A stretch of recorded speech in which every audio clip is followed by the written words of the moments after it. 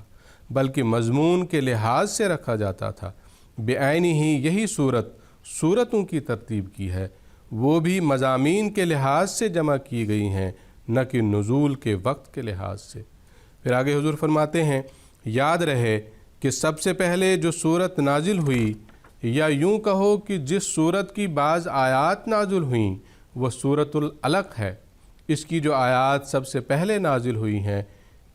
یہ ہیں اقرأ باسم ربک الذی خلق خلق الانسان من علق اقرأ وربک الاکرم الذی علم بالقلم علم الانسان ما لم یعلم۔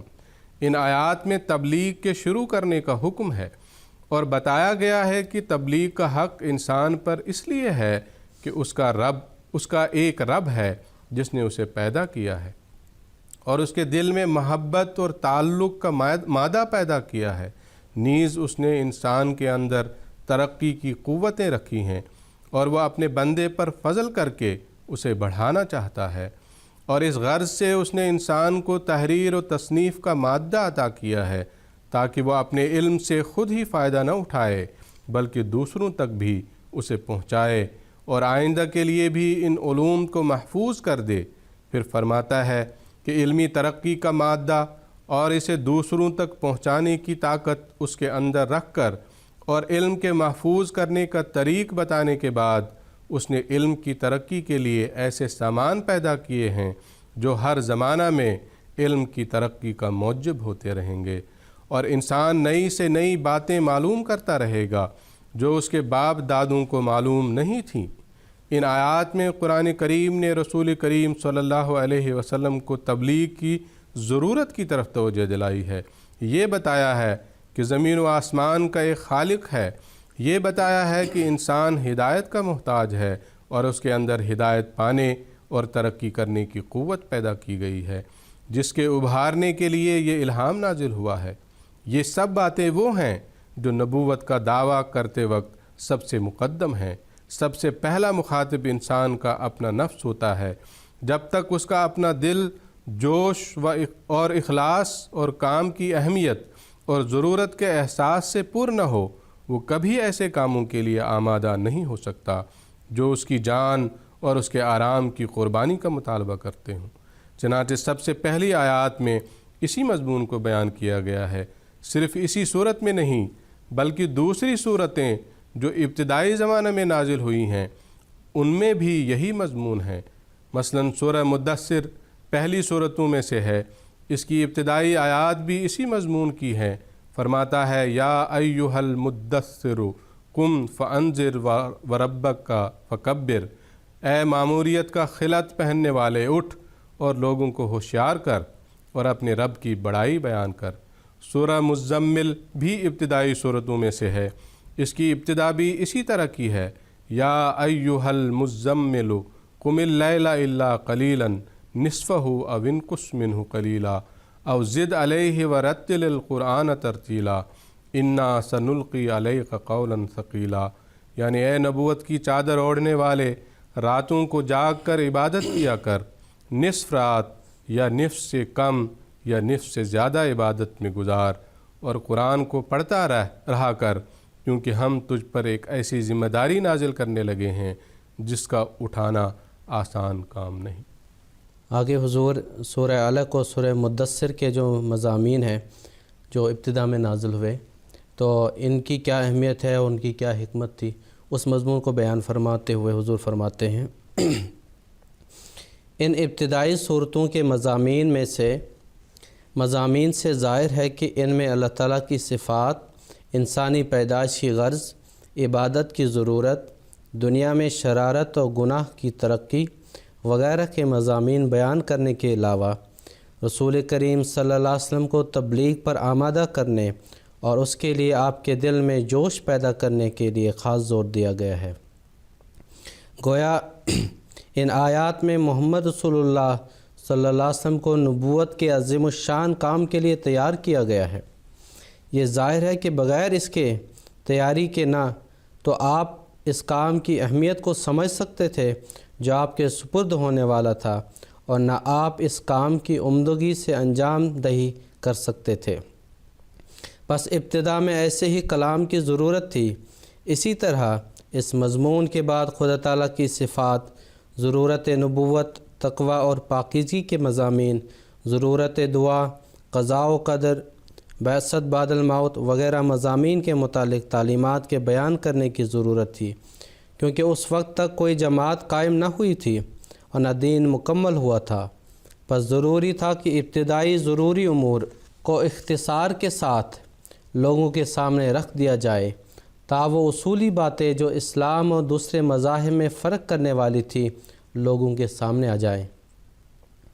لیکن جب قرآن مکمل ہو گیا، جب مسلمانوں کی تعداد بڑھ گئی، جب ان کے ساتھ رہنے سہنے کی وجہ سے بہت سے مضامین سے غیر مسلموں کو بھی واقفیت ہو گئی اور مسلمانوں کی نسل بھی چل پڑی جس نے ابتدائی اور اصولی باتیں اپنے ماں باپ سے بچپن میں ہی سیکھ لی، تو اب قرآن کریم کے پڑھنے والے کے لیے ایک اور ترتیب کی ضرورت پیش آئی جو آئندہ زمانہ میں ہمیشہ کی ضرورتوں کو پورا کرے۔ اب اس مضمون کے ابتدا میں بیان کرنے کی ضرورت نہ تھی کہ اے محمد رسول اللہ صلی اللہ علیہ وسلم، تیری قوم کی حالت خراب ہے اور گو ان میں قابلیت موجود ہے، مگر اس قابلیت سے وہ فائدہ نہیں اٹھا رہے ہیں، بس تو اٹھ اور ان میں تبلیغ کر اور انہیں خدا تعالیٰ کی طرف بلا۔ اب تو قرآن کریم کے پہلے مخاطب وہ لوگ ہوں گے جو اس پر ایمان رکھتے ہیں، اور جن کے زمانہ میں اسلام کو غلبہ حاصل ہو چکا ہے۔ اب اس مضمون سے قرآن کریم کا شروع ہونا ضروری ہے، جس میں مومنوں کو بتایا جائے کہ قرآن کریم کے نزول کی غرض کیا ہے اور مسلمان ہونے کے لحاظ سے ان پر کیا ذمہ داریاں ہیں۔ اسی طرح اس زمانہ میں غیر مسلم بھی قرآن کریم کو فلسفیانہ نگاہ سے دیکھنے کی کوشش کریں گے اور یہ پوچھیں گے کہ دوسرے مذاہب کی موجودگی میں اسلام کی کیا ضرورت ہے؟ ایک مسلمان کون سی ایسی غرض پوری کر رہا ہے جو پہلی اقوام کے لوگ نہیں کر سکتے تھے؟ اسی طرح وہ پہلی کتب کی تعلیمات اور اسلام کی تعلیم کا تفصیلی مقابلہ کر کے دیکھنا چاہیں گے۔ نیز اس پر بحث کریں گے کہ پہلے انبیاء نے تو جو خاتم النبیین کے بارے میں پیشگوئیاں کی ہے، اسلام اور بانی اسلام ان پیشگوئیوں کے مصداق ٹھہرتے ہیں یا نہیں۔ غرض قرآن کریم کی تکمیل کے بعد اس کی طرف توجہ کرنے کا طریقہ ماننے والوں اور نہ ماننے والوں دونوں ہی کے لیے مختلف ہو جاتا ہے، اور ایک کامل کتاب تبھی اپنے کمال کو قائم رکھ سکتی ہے جب وہ ان میں تبدیل شدہ حالات کو مد نظر رکھے، اور قرآن کریم ہی ایک ایسی کتاب ہے جس نے اس ضرورت کو پورا کیا ہے۔ نہ تورات، نہ انجیل اور نہ کسی کتاب میں یہ حکمت مد نظر رکھی گئی ہے کہ ابتدائی نزول میں پہلے مخاطبین کو مد نظر رکھ کر اور طرح ترتیب ہو، اور مذہب کی اشاعت کے بعد اس وقت کے لوگوں کی ضرورتوں کو مد نظر رکھتے ہوئے اور بعد میں آنے والے لوگوں کا خیال کرتے ہوئے کتاب کے مضامین کی ترتیب بدل دی گئی ہو، تا ان میں تبدیل شدہ حالات کے مطابق وہ مضامین زیادہ سے زیادہ مؤثر ثابت ہوں۔ پس قرآن کریم کی نزول کی ترتیب اور جمع کی ترتیب میں جو فرق ہے یہ قابل اعتراض امر نہیں، بلکہ قرآن کریم کی فضیلت اور برتری کی ایک علامت ہے۔ سورہ بقرہ میں جیسا کہ اس کی تفسیر کے پڑھنے سے ثابت ہوگا، فطرت انسانی کے پیدا کردہ ان طبعی سوالات کو حل کیا گیا ہے جو فلسفیانہ طور پر ایک مکمل مذہب کے متعلق پیدا ہو سکتے ہیں، اور اس کا مضمون ہی بتاتا ہے کہ یہ سورہ ابتدا میں رکھنے کے لیے ہی نازل کی گئی تھی، بلکہ جیسا کہ بتایا جائے گا سورہ فاتحہ کے مضامین کا اس میں جواب دیا گیا ہے، اور اس کے مضامین سے اس کا خاص تعلق ہے جو اس امر کا مزید ثبوت ہے کہ اس کو سب سے پہلے رکھنا اس کی لمبائی کی وجہ سے نہیں ہے، بلکہ سورہ فاتحہ کے مضامین سے اس کے گہرے تعلق کی وجہ سے ہے۔ سورۃ البقرہ کے سلسلے میں ایک واقعہ بیان کیا ہے۔ حضور فرماتے ہیں اس سورت کے متعلق، یعنی سورہ بقرہ کے متعلق ہی ایک ادبی لطیفہ یاد رکھنے کے قابل ہے۔ لبید بن ربیعہ عامری جاہلیت کے مشہور شعراء میں سے گزرا ہے۔ اس کا ایک قصیدہ سبع معلقہ میں شامل ہے۔ یہ سبع معلقہ جن شعراء کا کلام اس سبع معلقہ میں شامل ہے، وہ ادبی لحاظ سے بہت اعلیٰ اور اونچا مقام ان کا مانا جاتا تھا اور ایک معیار تھا ان کا۔ تو اس کے حوالے سے یہ روایت ہے کہ لبید بن ربیعہ عامری جاہلیت کے مشہور شعراء میں سے گزرا ہے، اس کا ایک قصیدہ سبع معلقہ میں شامل ہے، یعنی اس کے کلام کو عرب کے بہترین 7 قصائد میں شمار کیا گیا ہے۔ یہ شاعر آخر عمر میں اسلام لے آیا اور سورہ بقرہ کی فصیح زبان سے اس قدر متاثر ہوا کہ اس نے شعر کہنا ہی چھوڑ دیا۔ ایک دفعہ حضرت عمر رضی اللہ عنہ نے اسے اپنا نیا کلام سنانے کی فرمائش کی۔ اس نے اس کے جواب میں سورہ بقرہ کی تلاوت شروع کر دی۔ حضرت عمر رضی اللہ عنہ نے اس پر اسے کہا کہ میں نے تم سے اپنے شعر سنانے کو کہا ہے۔ اس نے جواب دیا، ما کنت لأقول بیتا من الشعر بعد اذ علمنی اللہ البقرۃ وآل عمران، یعنی جب اللہ تعالیٰ نے مجھے سورہ بقرہ اور آل عمران سکھا دی ہیں تو اب کس طرح ممکن ہے کہ اس کے بعد میں ایک شعر بھی کہوں۔ حضرت عمر رضی اللہ عنہ کو اس کا یہ جواب اس قدر پسند آیا کہ انہوں نے اس کا وظیفہ جو 2000 درہم سالانہ تھا بڑھا کر 2500 کر دیا۔ اسد الغابہ کی روایت ہے یہ۔ حضور فرماتے ہیں بظاہر یہ ایک معمولی واقعہ معلوم ہوتا ہے، مگر جب ہم لبید کے اس مرتبہ کو دیکھتے ہیں جو اسے عرب کے ادبی حلقہ میں اس زمانے میں حاصل تھا، جو عربی علم ادب کے کمال کا زمانہ کہلاتا ہے، اور جس زمانے کے شعراء کے کلام کو آج تک بہترین کلام سمجھا جاتا ہے، اور پھر جب ہم یہ دیکھتے ہیں کہ اتنا زبردست شاعر جو خود بادشاہ سخن کہلاتا تھا، سورہ بقرہ کی زبان سے اس قدر متاثر ہوا کہ اس نے شعر کو، جو اس کی روح کی غذا تھی، جو اس کی عزت کا ذریعہ تھا، جس نے اسے عرب کے حکمران حلقوں میں صدر مقام پر بٹھا رکھا تھا، سورہ بقرہ کی زبان سے مرعوب ہو کر بالکل ترک کر دیا۔ اور جب اس سے اپنا تازہ کلام سنانے کو کہا گیا تو اس نے حیرت سے جواب دیا کہ کیا سورہ بقرہ کے بعد بھی کسی اور کلام کی ضرورت رہ جاتی ہے؟ تو ہمیں ماننا پڑتا ہے کہ ایک معجزانہ کلام کے سوا یہ تاثیر اور کسی کلام سے پیدا نہیں ہو سکتی۔ پھر حضور رضی اللہ تعالیٰ عنہ نے سورہ بقرہ کا خلاصہ بیان کرنے سے قبل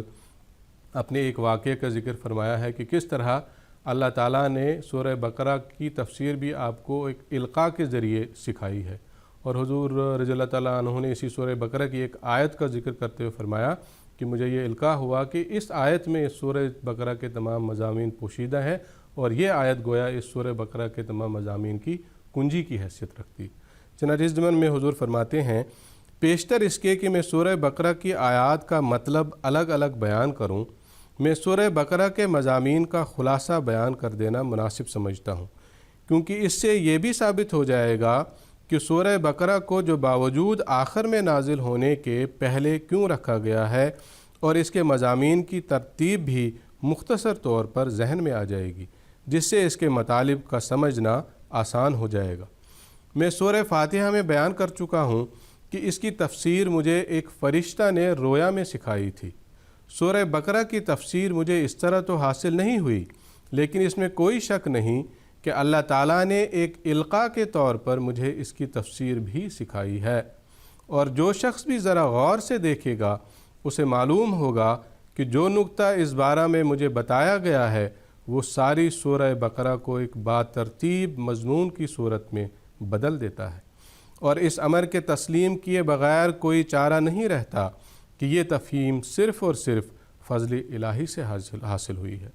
تفصیل، حضور فرماتے ہیں تفصیل اس اجمال کی یہ ہے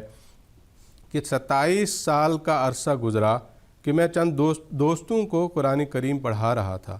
سورہ بقرہ کا درس تھا جب میں اس آیت پر پہنچا کہ ربنا وابعث فیہم رسولا منہم یتلو علیہم آیاتک ویعلمہم الکتاب والحکمت ویزکیہم انک انت العزیز الحکیم۔ تو یکدم حضور فرماتے ہیں جب اس آیت پر پہنچا تو یکدم میرے دل پر القاء ہوا کہ یہ آیت اس سورت کے مضامین کی کنجی ہے، اور اس سورت کے مضامین اس آیت کے مضامین کے مطابق اور اسی ترتیب سے بیان ہوئے ہیں۔ میں نے جب اس علم سے فائدہ اٹھا کر سورہ بقرہ کا مطالعہ کیا تو میری حیرت اور عقیدت کی کوئی حد نہ رہی، کیونکہ سورہ بقرہ کو میں نے نہ صرف اس آیت کے مضامین کے مطابق پایا بلکہ اس کے مضامین باوجود مختلف قسم کے ہونے کے میرے ذہن میں ایسے مستحضر ہو گئے کہ مجھے یوں معلوم ہوا کہ گویا اس کے مضامین موتیوں کی لڑی کی طرح پروئے ہوئے ہیں۔ اس آیت کو دیکھنے سے معلوم ہو سکتا ہے کہ اس میں حضرت ابراہیم علیہ السلام کی ایک دعا کا ذکر ہے جو انہوں نے مکہ میں ایک نبی کے مبعوث ہونے کے لیے کی ہے، اور اس دعا کا مضمون یہ ہے کہ اس شہر اور اس قوم میں ایک ایسا نبی مبعوث ہو جو اللہ تعالیٰ کی طرف سے ایمان اور یقین کو درست اور مضبوط کرنے والے اور اللہ تعالیٰ سے تعلق پیدا کرنے والے دلائل لوگوں کے سامنے بیان کرے، جو دنیا کو خدا تعالیٰ تک پہنچانے کے لیے راستہ کے نشان اور شمع ہدایت ثابت ہوں۔ نمبر 2، وہ لوگوں کے سامنے ایک مکمل کتاب پیش کرے۔ نمبر 3، جو شریعت وہ دنیا کے سامنے پیش کرے اس کے اندر احکام اور مذہب کی اور ان تمام دینی امور کی جن پر مذہب کی ترقی کا مدار ہے حکمت بھی بیان کی گئی ہو۔ نمبر 4، وہ ایسے ذرائع اختیار کرے اور ایسے طریق بتائے جن سے قوم کی ترقی اور پاکیزگی کے سامان پیدا ہوں۔ ان مضامین کو سامنے رکھ کر حضور فرماتے ہیں ان مضامین کو سامنے رکھ کر جب میں نے سورہ بقرہ کو دیکھا تو اس کے مضامین کو لفظاً ان مضامین کے مطابق پایا، بلکہ میں نے دیکھا کہ وہ مضامین بیان بھی اسی ترتیب سے ہوئے ہیں جس ترتیب سے ان کا اس آیت میں ذکر ہے، اور ہر حصہ میں اس آیت کے الفاظ کی طرف اشارہ بھی کر دیا گیا ہے، یعنی آیات کے مضمون میں آیات کی طرف اشارہ کیا گیا ہے، پھر کتاب اور حکمت کا مضمون بیان کیا ہے اور کتاب اور حکمت کے الفاظ کی طرف اشارہ کیا ہے،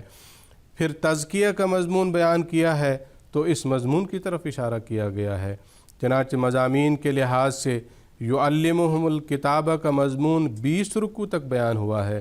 اور کتاب اور حکمت کا مضمون 31 رکوع تک بیان ہوا ہے، اور پھر تزکیہ کا مضمون 31ویں رکوع سے شروع ہو کر آخر صورت پر یعنی 40ویں رکوع پر ختم ہوا ہے۔ جو شخص اس امر کو مد نظر رکھ کر سورہ بقرہ کو پڑھے گا اس کے مطالب کی وسعت اور جامعیت اور ترتیب کی خوبی اور تاثیر کا حیرت انگیز مطالعہ کرے گا۔ آگے حضور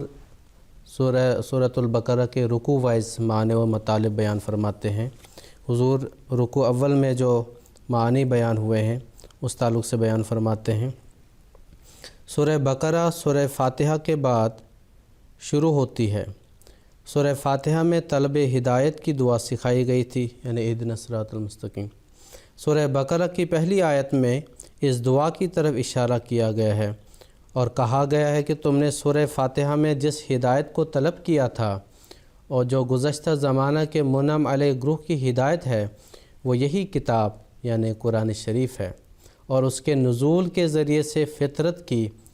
اس پکار کو اللہ تعالیٰ نے پورا کیا ہے جو سابق ہدایتوں کے مٹ جانے کی وجہ سے لوگوں کے دلوں سے پیدا ہو کر عرش الہی کو ہلا رہی تھی۔ پھر فرماتا ہے کہ قرآن کریم نے نہ صرف دنیا کے لیے ایک ہدایت نامہ پیش کیا ہے بلکہ یہ ایک ایسا مکمل ہدایت نامہ پیش کیا ہے جو سب مذاہب کی صداقتوں پر مشتمل ہے، اور اسی وجہ سے اس کے دعویٰ کی بنیاد اس پر نہیں کہ دوسرے مذاہب پر اعتراض کرے اور ان کے متعلق دلوں میں شکوک پیدا کرے، اور یہ کہ کتاب انسان کے اخلاق اور اعمال ہی کو درست نہیں کرتی بلکہ ایسے مقام پر پہنچاتی ہے کہ اللہ تعالیٰ سے اسے محبت خالص والا تعلق پیدا ہو جاتا ہے۔ اس کتاب کو ماننے والوں کے لیے امور اعتقادیہ بھی بیان کیے گئے ہیں جن پر ایمان لانا ان کے لیے ضروری ہوگا، اور ان کے لیے عبادات کے طریق بھی بیان کیے جائیں گے جن پر عمل پیرا ہونا ان کے لیے ضروری ہوگا۔ ان کے لیے حقوق العباد بھی بیان کیے جائیں گے اور ان پر چلنا بھی ان کے لیے ضروری ہوگا، اور ان کے لیے سب صداقتوں اور سب سچے مذاہب کے بانیوں اور سب سچائیوں کا جو گزشتہ یا آئندہ زمانہ سے متعلق ہوں اس کتاب میں ذکر کیا جائے گا، اور ان سب پر ایمان لانا ان کے لیے ضروری ہوگا، اور یہ ایمان رسمی نہ ہوگا بلکہ ان کے لیے انہیں قربانیاں کرنی پڑیں گی، اور لوگ مخالفت کریں گے لیکن وہ اپنی مخالفت میں ناکام رہیں گے۔ آگے حضور رکوع نمبر 2 کا خلاصہ بیان کرتے ہیں، فرماتے ہیں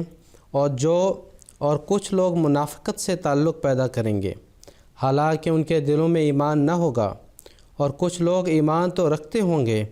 مگر ان کے دل بزدلی سے پر ہوں گے، پس بزدلی کی وجہ سے وہ اس کے دشمنوں سے ساز باز رکھیں گے۔ ان دونوں گروہوں کی مخالفت اور منصوبہ بازی بھی اسلام کا کچھ نہ بگاڑ سکے گی۔ پس جو خدا تعالیٰ پر ایمان رکھتا ہے اسے اس مذہب میں داخل ہو کر خدائے واحد کی عبادت میں حصہ لینا چاہیے اور تقوی کا مقام حاصل کرنا چاہیے تا وہ قرآن کریم کی مدد سے خدا تعالیٰ تک رسائی پائے۔ یہ پیدائش عالم کی غرض ہی یہ ہے، اور اگر کوئی کہے کہ قرآن کریم کے اس دعویٰ کو ہم کیوں کا تسلیم کریں تو انہیں کہو کسی نہ کسی مذہب کو تو تم تسلیم کرتے ہو، اسے اس کی تعلیم کے مقابل پر رکھ کر دیکھ لو، اگر اس میں اس سے اعلیٰ تعلیم موجود نہ ہو تو اسے رد کر دو، ورنہ تم کو خود اپنے مسلمات کے روح سے ماننا پڑے گا کہ یہ الہی کتاب ہے جس میں پہلی الہی کتب سے بہتر تعلیم موجود ہے۔ نیز آسمانی نشانات کے بارے میں بھی تم اس کتاب کے ماننے والوں سے مقابلہ کر کے دیکھ سکتے ہو کہ خدا تعالیٰ کن کے ساتھ ہے، لیکن اگر سوچنے کی کوشش نہ کرو اور بلا وجہ انکار کرتے جاؤ تو اس میں کیا شبہ ہے کہ تم کو عذاب ملے گا، اور اس میں کیا شبہ ہے کہ جو لوگ اس اعلیٰ تعلیم کو مانیں گے انہیں اعلیٰ انعامات عطا ہوں گے جو متواتر انہیں دیے جائیں گے تاکہ کوئی شخص ان انعامات کو اتفاقی حادثہ نہ کر سکے۔ اور گو ہم نے ان انعامات کی طرف مختصر الفاظ میں اشارہ کیا ہے، مگر اپنے وقت پر ان پیشگوئیوں کی عظمت ظاہر ہو کر رہے گی، اور منکروں کے لیے اعتراض کا لیکن مومنوں کے لیے زیادتی ایمان کا موجب ہوگی، اور منکروں کا فائدہ نہ اٹھانا ایک طبعی نتیجہ ہے کیونکہ بیمار آنکھ نور کو نہیں دیکھ سکتی۔ پھر فرماتا ہے کہ آخر قرآن کریم کی صداقت کے سمجھنے میں مشکل ہی کیا ہے؟ یہ پہلا کلام نہیں، اس سے پہلے خدا تعالیٰ کی طرف سے مردہ قوموں کی طرف ہدایت آتی رہی اور اس کے ذریعے سے لوگ زندہ کیے جاتے رہے، بس کوئی وجہ نہیں کہ یہ سلسلہ اب ختم ہو جائے۔ بس اب بھی اسی سنت کے مطابق خدا تعالیٰ کی طرف سے ایک حق آیا ہے اور آئندہ ایسا ہی ہوتا رہے گا۔ پھر کیا مشکل ہے کہ جن اصول پر سابق صداقتوں کو پرکھا گیا تھا انہی پر قرآن کریم کی صداقت کو بھی پرکھ لیا جائے۔ پھر فرماتا ہے کہ یہ لوگ کیوں نظام عالم کو نہیں دیکھتے کہ وہ ایک ارتقاء پر دلالت کرتا ہے جس میں الہی ہاتھ نظر آتا ہے، پھر کیوں یہ اس ارتقاء کی آخری کڑی کو ماننے میں عذر کرتے ہیں، حالانکہ ارتقاء کی آخری کڑی ہی مقصود الہی ہوتی ہے، اسے چھوڑ دیا جائے تو سب نظام ہی نامکمل رہ جاتا ہے۔ چوتھے رکوع کا خلاصہ حضور انور نے اس طرح بیان فرمایا۔ حضور فرماتے ہیں پھر اس نظام کی پہلی کڑی یعنی آدم یعنی ملہم اول کا ذکر فرماتا ہے کہ آخر آدم کو تم مانتے ہو، اس کی سچائی کا کیا ثبوت تمہارے پاس ہے؟ جس طرح اس کی سچائی کو اس زمانے کے لوگوں نے مانا، اسی طرح محمد رسول اللہ صلی اللہ علیہ وسلم کی صداقت کو پرکھا جا سکتا ہے۔ اس کی ذات پر بھی اعتراض ہوئے، اور معمولی لوگوں کی طرف سے نہیں بلکہ ملائکہ صفت انسانوں کی طرف سے اعتراض ہوئے، مگر کیا اس سے اس کی سچائی میں فرق آیا؟ اللہ تعالیٰ نے اسی کی تائید کی، اور پھر وہی ملائکہ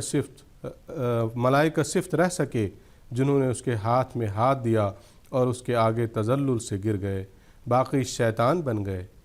پھر 5ویں رکوع سے 5ویں سے 14ویں رکوع تک کا خلاصہ بیان کرتے ہوئے حضور فرماتے ہیں پھر فرمایا کہ یہ نہ سمجھنا چاہیے کہ اگر آدم پر کلام نازل ہوا تھا تو پھر کسی اور کلام کی کیا ضرورت ہے، کیونکہ آدم کے بعد اللہ تعالیٰ کی طرف سے متواتر حسب ضرورت کلام نازل ہوتا رہا ہے۔ چنانچہ موجودہ زمانہ سے پہلے موسیٰ علیہ السلام پر اللہ تعالیٰ کا کلام نازل ہوا، ان کی قوم میں نبی کے بعد نبی اصلاح کے لیے آئے، اور چونکہ اس قوم نے بغاوت پر بغاوت کی، اللہ تعالیٰ نے مرکز الہام بدلنے کا فیصلہ کر لیا اور بنو اسماعیل میں سے محمد رسول اللہ صلی اللہ علیہ وسلم کو آخری کلام کا مورد بنایا، اور اب بنی اسرائیل حسد کی وجہ سے آپ کی مخالفت کرتے ہیں، لیکن اس مخالفت کا بھی وہی نتیجہ ہوگا جو پہلے انبیاء کی مخالفت کا نتیجہ ہوا تھا۔ پھر رکوع نمبر 15 کا خلاصہ بیان کرتے حضور فرماتے ہیں پھر فرمایا بنی اسرائیل کو یاد رکھنا چاہیے کہ ان پر جو فضل ہوئے ہیں وہ حضرت ابراہیم کے وعدوں کی وجہ سے ہوئے ہیں، اور ابراہیم سے جو وعدے ہوئے تھے وہ صرف بنو اسحاق کے بارے میں نہ تھے بلکہ بنو اسماعیل کے حق میں بھی تھے، پس ضروری تھا کہ جب بنو اسحاق ذمہ داری کے ادا کرنے میں کوتاہی کریں تو بنو اسماعیل کے وعدہ کو پورا کیا جائے، اور اسی وعدہ کے پورا کرنے کے لیے اللہ تعالیٰ نے حضرت اسماعیل علیہ السلام کو وادی غیر ذی زرع یعنی مکہ میں رکھا تھا۔ آخر بنو اسماعیل کی قربانی کا بدلہ ملنے کا وقت آ گیا، چنانچہ اب ان میں سے نبی مبعوث کیا گیا ہے جس کا یہ کام ہے کہ اللہ تعالیٰ کی آیات لوگوں کو سنائے، انہیں کتاب اور حکمت سکھائے اور انہیں پاکیزہ کرے۔ پھر رکوع نمبر 16 کا خلاصہ بیان کرتے ہوئے فرمایا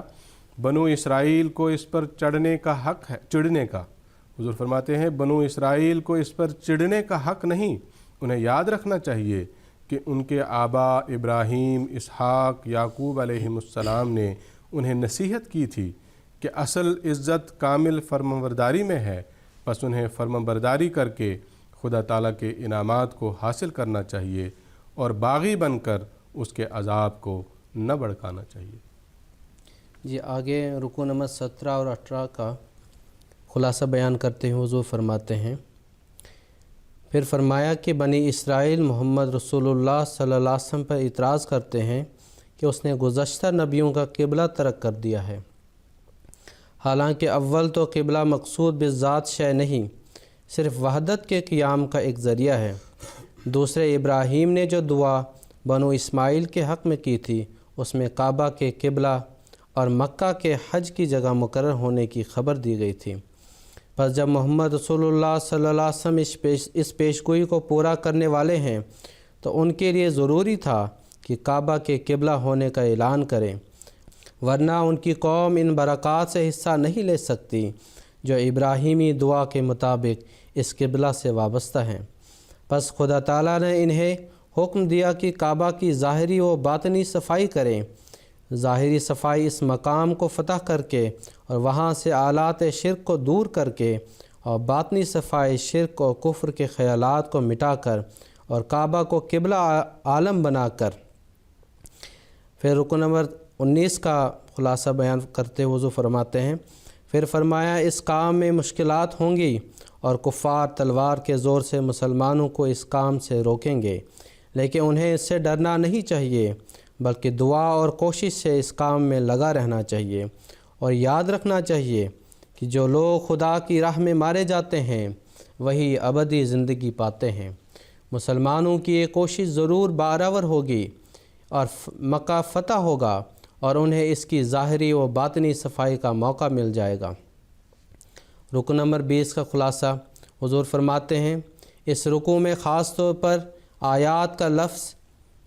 فرما کر یتلو علیہم آیاتک کی طرف اشارہ فرمایا ہے اور بتایا ہے کہ جو باتیں ہم پہلے بیان کر آئے ہیں وہ یوں ہی نہیں بلکہ زمین و آسمان کی پیدائش اور رات و دن کے اختلاف اور قانون قدرت کے تمام مظاہروں سے ان کی تصدیق ہوتی ہے۔ یعنی اول تو قانون قدرت ایک روحانی قانون کے وجود اور اس کے ارتقاء کے ساتھ مکمل ہونے پر دلالت کرتا ہے، دوسرے خود محمد رسول اللہ صلی اللہ علیہ وسلم کی تائید میں تم آسمان و زمین اور رات و دن اور بادلوں اور ہواؤں اور خشکی اور تری کے سامانوں کو دیکھو گے اور تم کو معلوم ہو جائے گا کہ یہ شخص خدا تعالیٰ کا پیارا ہے، تبھی تو سب کائنات اس کی تائید میں لگی ہوئی ہے، ورنہ جو شخص اللہ تعالیٰ کو چھوڑ کر ایک نئی راہ تجویز کرتا ہے وہ تو ذلیل ہوا کرتا ہے۔ اس رکوع میں آیات پڑھ کر سنانے کے مضمون کو ختم کیا گیا ہے۔ ناظرین کرام، اس کے ساتھ ہی ہمارے پروگرام کا وقت ختم ہوا۔ سیریز کا اگلا پروگرام لے کر ہم آپ کی خدمت میں ایک بار پھر حاضر ہوں گے۔ جب تک کے لیے دیجیے اجازت۔ السلام علیکم ورحمۃ اللہ وبرکاتہ۔